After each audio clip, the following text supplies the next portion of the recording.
If you've ever stared at a massive spreadsheet at 2 in the morning, trying to figure out exactly how much you spent on coffee versus toothpaste, you know the feeling. It's exhausting. Hyper-restriction creates a very real psychological wall called budget burnout. When a financial plan requires perfect discipline and constant micromanagement, human nature eventually pushes back, and the system is abandoned entirely. That abandonment leads directly to the familiar end-of-the-month panic. You pay your rent, cover a few bills, buy groceries, and then stare at a drained checking account, wondering where on earth the rest of your paycheck disappeared to. To break that cycle, we need to zoom out. Instead of a microscopic diet that counts every cent, the 50-30-20 rule offers a high-level blueprint. It takes the chaos of your spending and groups it into 3 broad categories. A categorized system provides financial balance that microbudgeting cannot sustain. The math starts with one specific number, your after-tax take-home pay. We ignore the gross salary entirely because you can't budget money that has already been withheld for taxes. This chart represents your take-home pay. Exactly half is allocated strictly for needs.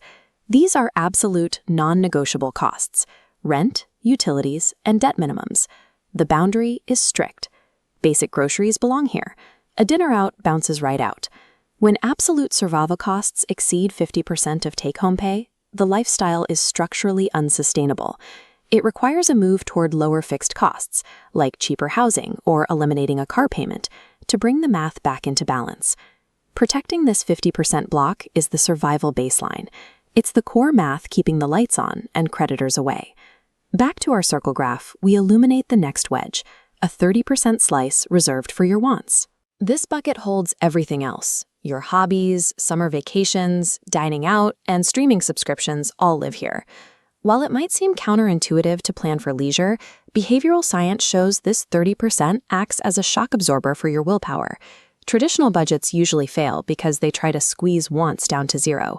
Stripping all the joy out of your life rapidly depletes your mental energy, guaranteeing the system will eventually snap. The final 20% wedge locks into place, your capital for savings and debt. First, an emergency fund to shield from surprises. Next, aim it at eliminating high-interest credit cards. Once wiped clean, redirect that stream into long-term investments. These 3 buckets strike an equilibrium. They cover your survival, finance your joy, and build your future security by working with human nature. This structure provides a framework of intentional permission. If your 50% baseline is secure and you are consistently hitting your 20% goal for the future, you can spend that remaining 30% on your present desires without guilt. To get there, you need an honest starting point. Your assignment is to print out the last 30 days of your actual bank statements. Take a marker and categorize every expense from that month into needs, wants, or savings. This will reveal your true current ratios. They almost certainly won't match 50-30-20 on the first try. The final step is iterative.